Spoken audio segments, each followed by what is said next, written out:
ప్రియా స్నేహితులారా, మీ అందరినీ ప్రేమపూర్వకంగా దేవుని వాక్యానికై ఆహ్వానిస్తున్నాను. ప్రభువును రక్షకుడైన యేసుక్రీస్తు శుభనామంలో మీ అందరికీ నా నిండు వందనాలు తెలియజేస్తున్నాను. ఇటు తరుణం మనకి ఇచ్చినందుకై దేవాది దేవునికి నా నిండు కృతజ్ఞతలు తెలియజేస్తున్నాను. ఈరోజు ప్రకటన గ్రంథము 15వ అధ్యాయాన్ని కొద్ది నిమిషాలు ధ్యానం చేద్దాం. దేవుని వాక్యానికి వెళ్ళబోయే ముందుగా చిన్న ప్రార్థనతో ముందుకు వెళ్దాం. అందరూ తల వంచి కన్నులు మూసుకున్నట్లయితే ప్రార్థన. మహాగణుడును మహోన్నతుడును సర్వశక్తి మిక్కిలి కనికరం కలిగిన ప్రభువా, ఈరోజు ప్రకటన గ్రంథము 15వ అధ్యాయం వివరిస్తుండగా మీ ప్రియకులందరితోనూ మీరు మాట్లాడండి. నీ వాక్యం బ్రతికించేది, బాధలో నెమ్మదించేది. నీ వాక్యపు వెలుగులో మా జీవితాలు ప్రకాశింపచేయండి. వినుచున్న ప్రతి ఒక్కరి జీవితంలోనూ వాక్యం పనిచేయనట్టుగా సహాయం చేయండి. వాక్యం ద్వారా వారు జీవిస్తూ వారి జీవితాలు నీ కొరకై సిద్ధపరుచుకున్నటువంటి వారుగా చేయమని వినుచున్న ప్రతి ఒక్కరిని పేరు పేరు మీరు ఆశీర్వదించి మహిమగంట ప్రభావాలు మా ద్వారా మీరు పొందమని యేసు దివ్యనామములో వేడుకుంటున్నాం తండ్రి, ఆమేన్. విగ్రహంగా ఏర్పాటు చేయబడిన పరిశుద్ధ లేఖన భాగము ప్రకటన గ్రంథము 15వ అధ్యాయము 1వ వచనాన్ని చదువుతూ ఉన్నాను. మరియు ఆశ్చర్యకరమైన మరియు గొప్ప సూచన పరలోకమందు చూచితిని. అదేమనగా 7 తెగుళ్ళు చేత పట్టుకొని ఉన్న 7 దూతలు. ఇవే కడవరి తెగుళ్ళు. వీటితో దేవుని కోపము సమాప్తమాయను. ప్రియా స్నేహితులారా, చదివినటువంటి లేఖన భాగంలో శిష్యుడైనటువంటి యోహాను పద్మాసులో పరవశుడైనప్పుడు ఆయన ఒక సూచన చూస్తూ ఉన్నాడు. యోహాను అనేకమైనటువంటి సూచనలు ఆయన చూసినటువంటి వాడుగా ఉన్నాడు. ఈ 12వ అధ్యాయం వివరిస్తున్నప్పుడు ఆ సూచనలు కొన్ని వివరించి ఉన్నాను. కనుక ప్రియులారా, ఆ అధ్యాయం కూడా ఒకసారి మీరు వినండి వాక్యాన్ని. యోహాను సూచన ఏం చూస్తున్నాడంటే ఆశ్చర్యకరమైనటువంటిది. ఈ సూచన ఆయనకు ఆశ్చర్యం కలిగిస్తుంది. ఏమిటి ఆశ్చర్యము? 7 తెగుళ్ళ చేత పట్టుకొని ఉన్న 7 దూతలను చూసినప్పుడు ఆయన ఆశ్చర్యపడుతున్నాడు. ఇదేంటి ఆశ్చర్యం అంటే, మన ప్రభు ఆశ్చర్యకరుడే. ఆయన ఎందుకు తెగుళ్ళు తెప్పిస్తున్నాడు? ఎందుకు దూతలు ఆ యొక్క తెగుళ్ళకై అవి ఉన్నవి అంటే, మన ప్రభువు తప్పు చేసినటువంటి వారిని వదిలేటువంటి వాడు కాదు. ఆయన పాపం చేసినటువంటి వారిని వదిలేసినట్లయితే ఆయన న్యాయవంతుడు ఎలా అవుతాడు? మన దేవుడైన యెహోవా నీతి న్యాయాలు కలిగినటువంటి వాడు. అందువల్ల పాపం మీద జయింపనటువంటి వారు, దేవుని మీద తిరుగుబాటు చేసినటువంటి వారిని ఆయన తప్పక తీర్పులోనికి గురి చేసేటువంటి వాడుగా ఆయన ఉన్నాడు. తప్పు చేసిన వారి మీద ఆయన కోపాన్ని చూపేటువంటి వాడుగా ఉన్నాడు. తప్పు చేసినటువంటి వారి మీద తెగులు రప్పించేటువంటి వాడుగా ఉన్నాడు. ప్రియా దేవుని బిడ్డలారా, తప్పు చేసినటువంటి వారిని వదిలేస్తే అది న్యాయం కాదు కదా. అందుకనే తప్పు చేసినటువంటి వారిని విడిచిపెట్టేస్తే దేవుడు న్యాయవంతుడు ఎలా అవుతాడు? ఆయన నీతి ఎలా ఉంటుంది? కాదు. అందువల్ల తప్పు చేసినటువంటి వారిని శిక్షించి ఆ తప్పును వారికి తెలియచేయాల్సినటువంటి ఉంటుంది.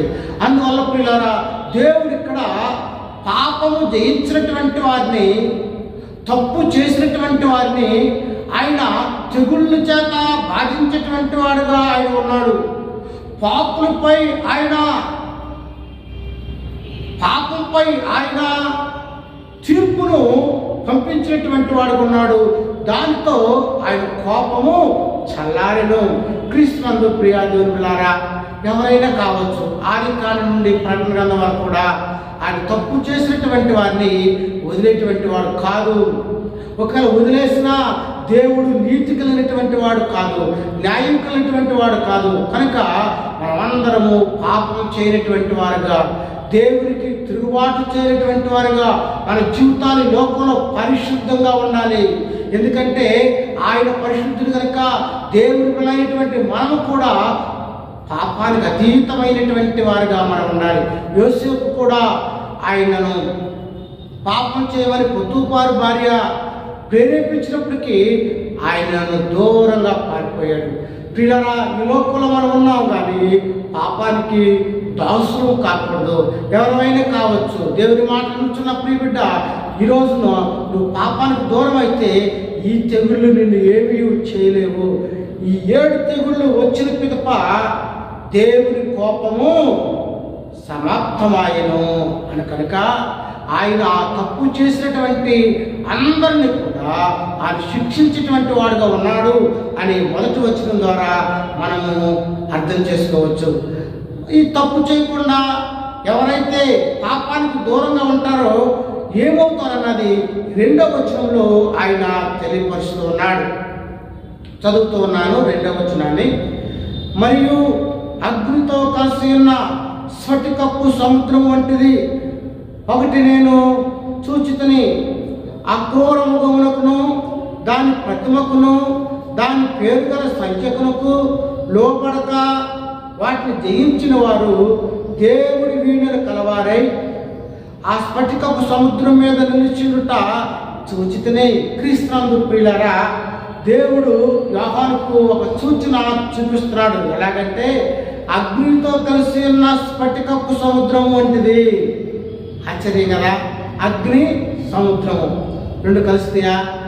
అగ్ని నీరు కలిసి ఉంటుందా ఎక్కడైనా? ఆశ్చర్యం కదా! కానీ దేవునికి అన్నీ సాధ్యమే. ఆయనకు అసాధ్యమైంది ఏది కూడా లేదు. ప్రియ దేవులారా, పరలోకంలో ఆయన చూస్తున్నాడు అగ్నితో కలిసి ఉన్న స్ఫటికపు సముద్రము. దేవునిలో అది సాధ్యం, అది పరలోకంలో అది సాధ్యం. అగ్నియు సముద్రమును కలిసినది. వాస్తవంగా అగ్నిని సముద్రము నీరు ఏం చేస్తుందంటే ఆర్పేస్తుంది. 2 కలిసి లేవు. కానీ పిల్లరా, పరలోకంలో కలిసి ఉండడాన్ని మనం చూస్తూ ఉన్నాం. క్రీస్తునందు ప్రియ బిడ్డలారా, మనం కూడా మన సహోదరులను ప్రేమించేటువంటి వారుగా ఉండాలి.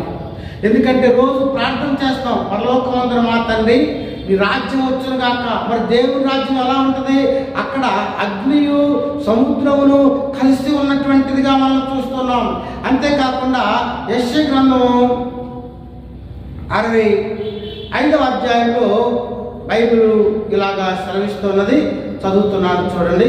యెషయా గ్రంథము 65వ అధ్యాయము 25వ వచనాన్ని చదువుతున్నాను. తోడేలును గొర్రె పిల్లలను కలిసిమేయును, సింహము ఎద్దు వలె గడ్డి తినను, సర్పమునకు మన్ను ఆహారమును. చూసారా, ఇది ఎలా సాధ్యము? తోడేళ్ళు గొర్రె పిల్లలు కలిసి ఉంటాయా? పాము నాకు పసుపాలు ఆడుకోగలుగుతాడా? ఈ లోకంలో చాలా కష్టం. పాము కాటేస్తుంది, పాము చంపేస్తారు. అంతేకాకుండా తోడేళ్ళు చూస్తే గొర్రె పిల్లలు భయపడిపోతాయి, తోడేళ్ళు తినేస్తాయి. కానీ పరలోకంలో కలిసి ఉంటాం. ప్రియా దేవులారా, మనం కూడా ఇతరులు ప్రేమించేటువంటి వారుగా ఈ లోకంలో మనము ఇతరులు దేశించుకోకుండా ఉంటే అనుకుంటాను కదా, పరలోకమే భూలోకంలో ఉంటుంది. ఎందుకంటే అక్కడ అన్ని కలిసే ఉన్నాయి. ఇక్కడ విరుద్ధ భావాలు, వ్యతిరేక భావాలు కలిగినటువంటివి అక్కడ అన్నీ కూడా కలిసి ఉన్నట్టుగా మనము చూస్తూ ఉన్నాం. కింద భాగంలో ఆ క్రూర మృగమునకు దాని ప్రతిమనకు దాని పేరు గల సంఖ్య లోపడక వాటిని జయించిన వారు దేవుని వినగల వారై. చూసారా, ఆ క్రూర మృగమునకు ప్రియులారా, స్ఫటిక సముద్రంలో క్రూర మృగం ఉందని ప్రకటన గ్రంథము 12వ అధ్యాయం చివరిలో మనం చూస్తూ ఉంటాం, చివరి వచనంలో. అలాగే క్రూర మృగము అంటే ఇక్కడ అర్థం ఏంటంటే సాతాను, లూసిఫర్కు లోబడకుండా ఎవరైతే జీవిస్తారో వారు దేవుని వీణగల వారై. హల్లెలూయా. చూసారా, ఈ లోకము సాతాన్ని, లోకాన్ని, పాపాన్ని, సాతాన్ని ఎవరైతే జయిస్తారో వారు దేవుని వీణగల వారై. క్రీస్తునందు ప్రియులారా, ఆ మృగము ప్రతిమనకు లోబడకనగా ఈ లోకంలో సాతానుడికి లోబడక జయించినటువంటి వారు ఎలా ఉంటారు? వేళల కలవారి దేవుణ్ణి మహిమపరిచేటువంటి వారిగా వారి జీవితాలు ఉంటాయి. ఈ లోకంలో మరి ఉండగలుగుతున్నావా?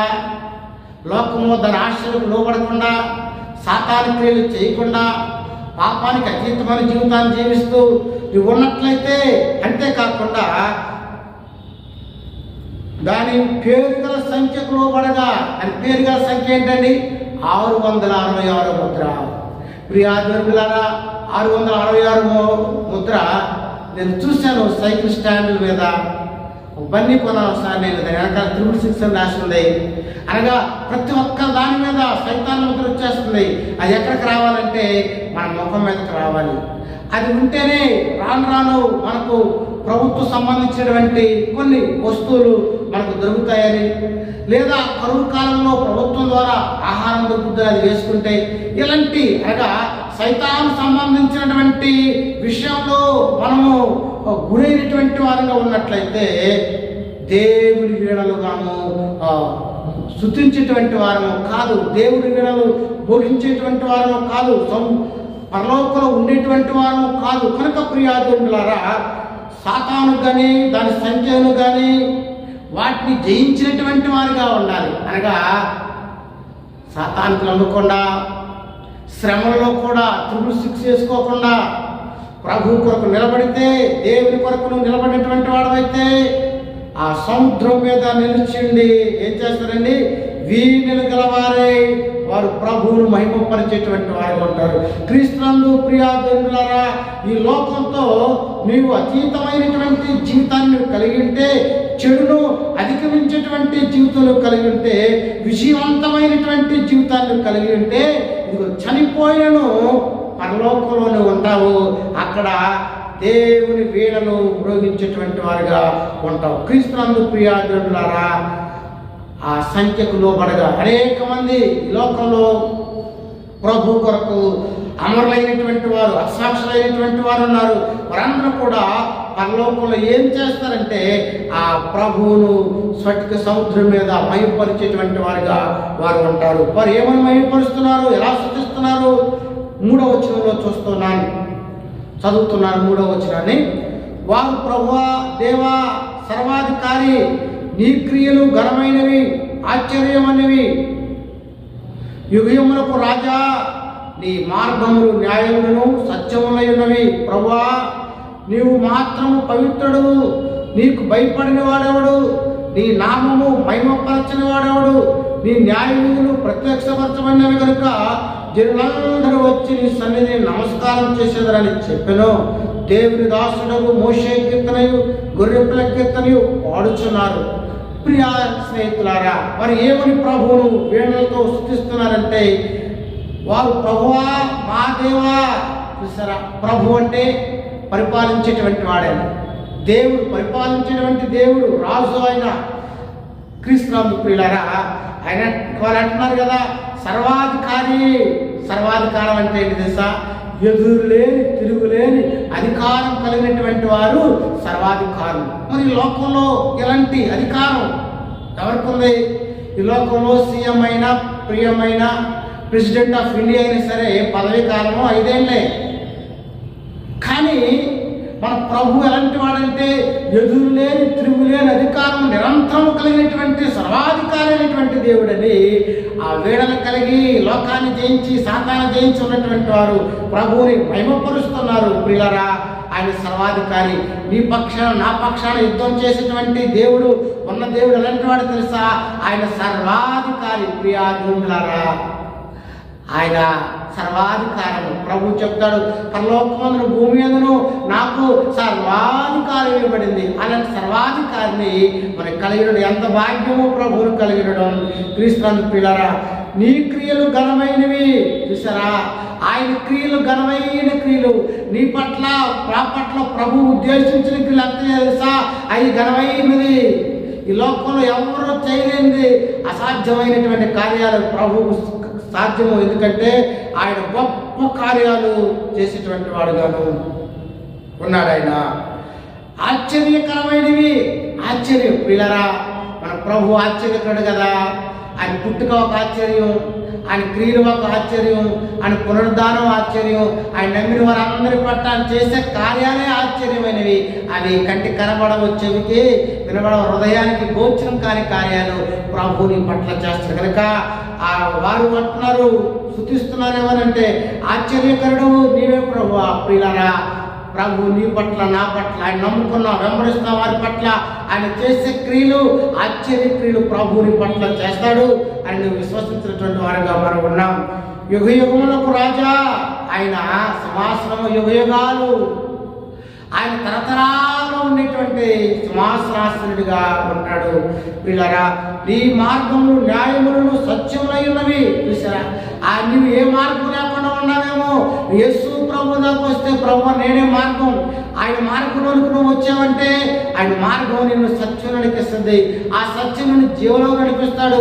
ఆ జీవమైన యేసు ప్రభు దారిలోకి నువ్వు వస్తే ఇక్కడ దేనికి భయపడవలసినటువంటి. అందుకనే నీ మార్గములు న్యాయమును సత్యములు. ప్రియులారా, యేసు యొక్క మార్గములు అవి అవి అగోచరమైనటువంటి అందరైనటువంటివి, మనకి అంత గొప్ప మార్గాలను జ్ఞాపకం చేసుకోవాలి. నువ్వు ఇరగ మార్గంలోకి వస్తే సత్యం, జీవం, పరలోకంలోకి మనం ప్రవేశిస్తామని జ్ఞాపకం ఉంచుకోవాలి.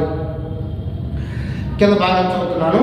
ప్రభువా, నీవు ఎంత మాత్రము పవిత్రుడవు, నీకు భయపడిన వాడెవడు, నీ నామమును మహిమపరచినటువంటి వాడెవడు. చూసావా ఏమని మహిమపరుస్తున్నారు వారు.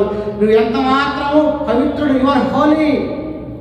మన ప్రభువు పరిశుద్ధుడు, నేను పరిశుద్ధుడు కనుక మీరు పరిశుద్ధం అని చెప్పారు. ఆయన దేవాలయం పరిశుద్ధమైంది, ఆయన జనులు పరిశుద్ధమైనటువంటి వారు కనుక మన దేవుడు పరిశుద్ధుడు కనుక మనము కూడా పరిశుద్ధంగా ఉండాలి. నీకు భయపడిన వాడెవడు? క్రీస్తునందు పిల్లారా, ఆయన సృష్టి చేసినటువంటి వాడు, ఆయన భయపడినటువంటి వాడు ఎవరో లేరు కదా. మొన్న ఇటీవల పెద్ద జలప్రళయం వచ్చింది, ఇల్లు కొట్టుకుపోతున్నాయి. అది చూస్తుంటే అందరూ భయపడినటువంటి వారు ఎవరున్నారు? ఆయన ఉగ్రతకు భయపడినటువంటి వారు లేరు. కనుక పిల్లారా, దేవుడు సృష్టిని చూసి అంత భయపడుతుంటే మరి దేవుడికి భయపడిన వారు ఎవరైనా ఉంటారా? అందుకని బైబిల్ చెప్పు, నీకు భయపడిన వాడెవడు? పిల్లరా, భయపడి మనం పాపం లేనటువంటి వారుగా ఈ లోకంలో జీవించాలి. నీ నామము మహిమపరచినటువంటి వాడెవరు? ప్రతి మోకాళ్ళు కూడా ఆయన ముందు వంగాల, ప్రతి మోకాళ్ళు ఆయన ఇష్టం వంగాలి. కనుకనే ప్రతి ఒక్క నామకాన్ని సృష్టించాలి. నీ నామమునకు భయపడని వాడు ఎవడు? పిల్లరా, మనం ప్రభువునకు భయపడితే ఆయన మనల్ని చూసేటువంటి వాడు ఉన్నాడని జ్ఞాపకం చేసుకోవాలి. నీ న్యాయ విధులు ప్రత్యక్షపరచబడి ఉన్నవి కనుక జనులందరూ వచ్చి నీ స్థాయి నమస్కారం చేసేదరని చెప్పాను. పిల్లరా, ఆయన నీతి న్యాయాలు కలిగినటువంటి వాడు. అందువల్ల ప్రతి ఒక్కరూ కూడా ఆయన సన్నిధిని నమస్కారం చేస్తారని వారి కీర్తన పాడుతున్నారు. అంతేకాకుండా దేవుని దాసునకు మోషే కీర్తనయు గొర్రెపిల్ల కీర్తనయు పాడుతున్నారు. వారు ఎలాంటి పాటలు పాడుతున్నారు? మోషే కీర్తనయు గొర్రెపిల్ల కీర్తనయు. ప్రియా దేవుని పిల్లారా, మోషే కీర్తన అంటే ఏంటండి? ధర్మశాస్త్రం సంబంధమైనటువంటి వారు, ఇశ్రాయేలీయులు దేవుని మహిమపరిచేటువంటి వారుగా ఉన్నారు. మోషే కూడా ఆయన 90వ కీర్తన రాశాడు. కనుక ప్రియా దేవులారా, ఆ మోషే కీర్తన అనగా పాత నిబంధనలో ఉన్నటువంటి సంబంధించినటువంటి వారు, అదే గొర్రెపిల్ల కీర్తన అనగా యేసుక్రీస్తు ద్వారా విమోచించినటువంటి వారు, దేవుని మహిమపరిచేటువంటి వారు ఉన్నారు. అనగా పాత నిబంధనలో ఉన్నటువంటిది క్రొత్త నిబంధనలో ఉంటుంది. వీరందరూ కూడా దేవుని పిల్లగా ఉన్నారు. అందువల్ల మోషే కీర్తనయు గొర్రెపిల్ల కీర్తనయు పాడుతున్నారు. అనగా పిల్లరా, పాత నిబంధన భక్తులు ఉన్నారు, క్రొత్త నిబంధన భక్తులు ఉన్నారు. వారందరూ దేవుని మహిమపరిచేటువంటి వారుగా, విజయవంతమైనటువంటి జీవితాలు వారు కలిగి ఉన్నటువంటి వారుగా మనము చూస్తా ఉన్నాం. అంతేకాకుండా ప్రియా దేవులారా, వారు మోషే కీర్తనయు గొర్రెపిల్ల కీర్తనలు వారు పాడుతూ దేవుని మహిమపరిచేటువంటి జీవితాలు వారిలో ఉన్నాయి. మనం కూడా దేవుని మహిమపరిచేటువంటి వారుగా ఈ లోకంలో జీవించాలి. 5వ వచనం చదువుతున్నాను. అట్లు తరువాత నేను చూడగా సాక్ష్య గుడార సంబంధమైన ఆలయము పరలోకమందు తెరవబడెను. క్రీస్తునందు ప్రియ దేవులారా, యోహాను మరొక విషయాన్ని చూస్తున్నాడు. సాక్ష్యపు గుడార సంబంధమైన ఆలయం పరలోకమందు తెరవబడింది. అనగా దేవుని ఆలయాన్ని, దేవుని సన్నిధిని ఆయన చూస్తున్నాడు. ప్రత్యక్షపు ఆ గుడారము ఆలయాన్ని చూస్తున్నాడు. 6వ వచనంలో 7 తెగుళ్ళు చేత పట్టుకుని ఉన్న 7 దూతలు నిర్మలమును ప్రకాశమునైన రాత్రి ధరించుకొని రొమ్ముల మీద బంగారు దట్టి కట్టుకుని వారై ఆ ఆలయంలో నుండి వెలుపలికి వచ్చిరి. వీళ్ళారా, 5వ వచనంలో యోహాను దేవాలయాన్ని చూస్తున్నాడు. ఆ దేవాలయంలో నుండి 7 దూతలు 7 తెగుళ్ళు పట్టుకుని వస్తూ ఉన్నారు. అనగా వారు ఎలా ఉన్నారు? నిర్మలమైన ప్రకాశమైన రాత్రి ధరించినటువంటి వారే, రొమ్ముల మీద బంగారు దట్టి ధరించినటువంటి వారే. ఎవరు ధరిస్తారు ఇవి? ఎవరు ధరిస్తారంటే ప్రకాశమానమైనటువంటి రాత్రి ధరించుకొని, ప్రియా దేవులారా, బైబిల్ చెబుతుంది ఆ రాత్రి అంటే కింద ఫుట్నోట్లో నారబట్టలు అని రాయబడింది. ఈ నారబట్టలు అలాగే రొమ్ము మీద బంగారు దట్టి ఎవరు ధరిస్తారంటే యాజకులు, పాత నిబంధనలు దేవాలయం దగ్గర పరిచర్య చేసేటువంటి వారు ధరించేటువంటివి. ఇవి ధరించినటువంటి వారుగా మనము చూస్తూ ఉన్నాం. ప్రియా దేవులారా, వారు 7 తెగుళ్ళు పట్టుకుని కుమ్మరించేటువంటి వారుగా మనం చూస్తూ ఉన్నాము. 5వ వచనం చదువుతున్నాను. అట్లు తర్వాత నేను చూడగా సాక్ష్యపు గుడార సంబంధమైన ఆలయం పరలోకమందు తెరవబడెను. 7 తెగుళ్ళు చేత పట్టుకుని ఉన్న ఆ 7 దూతలు నిర్మలమును ప్రకాశమానమైన రాత్రిని ధరించుకొని రొమ్ముల మీద బంగారు దట్టీలు కట్టుకుని వారి ఆ ఆలయముల నుండి వెలుపలికి వచ్చిరి. యోహాను పరవశుడై పరలోకంలో సాక్ష్యపు గుడార సంబంధమైనటువంటి ఆలయాన్ని చూస్తున్నాడు. ఈ సాక్ష్య గుడార సంబంధమైన ఆలయంలో ఏముంటాయండి? మన్నాగల పాత్ర, దశాగ్నులు పలకలు, ఆరోను కర్ర మనం అందులో చూడగలుగుతాం. అక్కడ ప్రధాన యాజకులు సేవ చేస్తూ ఉంటారు, యాజకులు పరిచయం చేస్తూ ఉంటారు. క్రీస్తునందు ప్రియ దేవులారా, అలాంటి మందిరాన్ని యోహాను చూస్తూ 7 తెగుళ్ళు చేత పట్టుకుని ఉన్న 7 దూతలను చూస్తున్నాడు. ఆ 7 దూతలు ఎలా ఉన్నారంటే ప్రకాశమానమైన రాత్రి ధరించుకొని, ఆ మాట కింద రాయబడింది కదా, నారబట్టలు అని రాయబడింది. నారబట్టలు ఎవరు ధరిస్తారండి? యాజకులు ధరిస్తారు. అనగా దేవాలయంలో ఉన్నటువంటి ఆ యాజకులను పోలినటువంటి వారుగా ఈ దూతలు కనబడతా ఉన్నారు. వీళ్ళరా, ఆ దూతలు ఎలా ఉన్నారంటే 7 తెగుళ్ళు చేత పట్టుకున్నటువంటి వారుగా ఉన్నారు. వారు దేవాలయంలో నుండి వెలుపలికి వచ్చినటువంటి వారుగా. కనుక పిల్లరా, ఇవి దేవుని యొక్క ఆలయంలో నుండి దేవదూతలు బయటకు వచ్చి ఉన్నవి. 7వ వచనంలో అప్పుడు ఆ 4 జీవులలో ఒక జీవి యుగయుగములు జీవించి దేవుని కోపంతో నిండిన 7 బంగారు పాత్రలను ఆ 7 దూతలకిచ్చి, ప్రియా దేవులారా, ఆ 7 పాత్రలను ఈ జీవులు ఈ దూతలకు ఇస్తా ఉన్నాయి. యేసుకేలు గ్రంథము 1వ అధ్యాయంలో మనం చూస్తాం కదా, 4 జీవులు ఉన్నాయని పరలోకంలో. ఆ 4 జీవులు కూడా, ఒక జీవి సింహం వలె ఉందని, ఒకటి ఎద్దురు పోలి ఉందని, ఒకటి పక్షిరాజు వలె ఉందని, ఒకటి మానవ ముఖం వంటి ముఖం కలిగినటువంటి జీవి అని. ఈ 4 జీవులు కూడా మత్తయి, మార్కు, లూకా సువార్తలు అవి ప్రత్యక్షపరిచేటువంటివిగా ఆ జీవులు ఉన్నాయి. ఈ సువార్తలు ఏవైతే తెలియపరుస్తున్నాయో దానికి ప్రతిరూపంగా ఆ జీవులు మనం చూస్తూ ఉంటాం. కనుక ఈ జీవులు పరలోకమందు ఉన్నవి. అందులో ఒక జీవి ఏం చేస్తుందంటే ఆ ఆ దేవుని యొక్క ఉగ్రత పాత్రలను, దేవుని కోపంతో ఉన్నటువంటి ఆ 7 బంగారు పాత్రలను 7 యొక్క దూతలకు ఇచ్చి వాటిని భూమి మీద కుమ్మరించడానికి ఇచ్చినటువంటివిగా మనం చూస్తా ఉన్నాం. క్రీస్తునందు ప్రియ దేవులారా, 8వ వచనం చదువుతున్నాను. అంతటా దేవుని మహిమ నుండి ఆయన శక్తి నుండి వచ్చిన పొగతో ఆలయం నింపబడినందున ఆ 7 దూతల యొద్ద ఉన్న 7 తెగుళ్ళు సమాప్తి వరకు ఆలయమందు ఎవడను ప్రవేశింపజాలకపోయెను. క్రీస్తునందు ప్రియ దేవులారా, అంతటా దేవుని మహిమ నుండి చూసారా, మోషే సినాయి పర్వతం మీదకు వెళ్ళినప్పుడు, దేవుడు సినాయి పర్వతం మీదకు దిగొచ్చినప్పుడు అంతా కూడా దూరంతో ఉన్నటువంటిదిగా, దేవుని మహిమతో ఉన్నటువంటిదిగా మనం చూస్తూ ఉన్నాం. అలాగే ఇక్కడ ఆయన మహిమ నుండి ఆయన శక్తి నుండి వచ్చిన పొగతో క్రీస్తునందు ప్రియులారా, సొలొమోను కాలంలో కూడా ఆ మందిర ప్రతిష్ఠ జరుగుతున్నప్పుడు యాజకులు ఆయన తేజోమయముకు నిలవలేకపోయినటువంటి వారుగా, అనగా ప్రియులారా, దేవుని యొక్క తేజస్సును మనం చూస్తున్నాం, ఆయన మహిమను చూస్తున్నాం. ఆ యొక్క దేవాలయంలో క్రీస్తునందు ప్రియ దేవులారా, ఆయన శక్తితో వచ్చినటువంటి,